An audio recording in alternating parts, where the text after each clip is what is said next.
আজ আমি একটা নতুন চ্যালেঞ্জ নিচ্ছি। সেটা হলো চোখের সমস্যাগুলো সহজভাবে কিভাবে সমাধান করা যায়।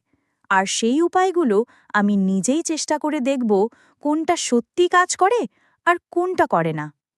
চোখের সমস্যা আমাদের জীবনের অনেক কিছুই এলোমেলো করে দেয়। ভাবুন তো, নিজের প্রিয় বই পড়তে পারছেন না, ফোনে লেখা স্পষ্ট দেখা যাচ্ছে না, বা টিভির সামনে বসেও ছবি ঝাপসা লাগছে। কতটা বিরক্তিকর না?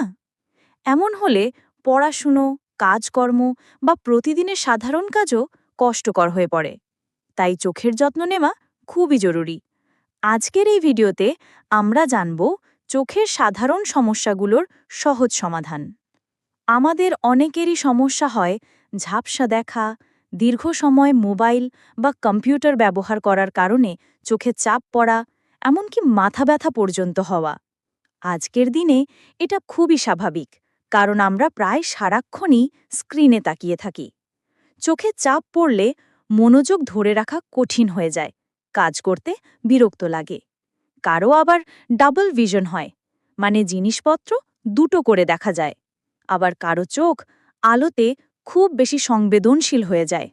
এসব সমস্যা আমাদের স্বাভাবিক জীবনযাত্রাকে অনেকটাই প্রভাবিত করে। তাহলে উপায় কি?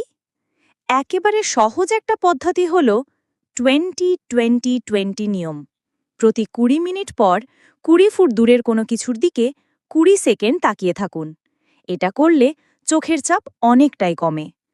আরেকটা উপায় হল কাজের সময় চারপাশে ঠিকঠাক আলো থাকা। আলো ঠিকমতো না হলে চোখ দ্রুত ক্লান্ত হয়ে যায়। এছাড়া কিছু হালকা চোখের ব্যায়াম, যেমন চোখ ঘোরানো, দূরে কাছে তাকানো, চোখকে রিল্যাক্স করে। স্ক্রিন থেকে একটু বিরতি নিয়ে বাইরে বেরিয়ে প্রাকৃতিক আলায় সময় কাটালেও চোখের আরাম মেলে।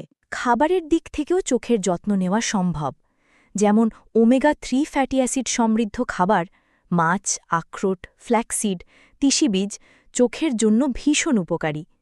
নিয়মিত এগুলো খেলে চোখের স্বাস্থ্যও ভালো থাকে। তাছাড়া চোখে হালকা ম্যাসাজ করলে রক্ত সঞ্চালন বাড়ে, ফলে চোখের আরাম হয়। গরম পানির সেঁকও চোখের পেশি শিথিল করতে সাহায্য করে। আর সবচেয়ে জরুরি হল নিজের চোখের জন্য সঠিক পাওয়ারযুক্ত চশমা বা লেন্স ব্যবহার করা, কারণ ভুল পাওয়ার হলে শুধু ঝাপসা দেখাই না, মাথা ব্যথাও হতে পারে। সবশেষে বলবো, চোখের যত্ন নেওয়া মানে নিজের জীবনের যত্ন নেওয়া। প্রতিদিনের ছোট ছোট অভ্যাসে পরিবর্তন আনলেই চোখের স্বাস্থ্যে অনেক উন্নতি আনা যায়। কোনটা আপনার জন্য ভালো কাজ করে সেটা খুঁজে নিয়ে নিয়মিত মেনে চলাই সবচেয়ে গুরুত্বপূর্ণ। আপনাদের যদি চোখের কোনো সমস্যার অভিজ্ঞতা থেকে থাকে তাহলে কমেন্টে জানাতে ভুলবেন না। আর চোখের যত্ন ও স্বাস্থ্য নিয়ে আরও টিপস জানতে চাইলে আমার অন্য ভিডিওটাও দেখে নেবেন। ধন্যবাদ ভিডিওটা দেখার জন্য।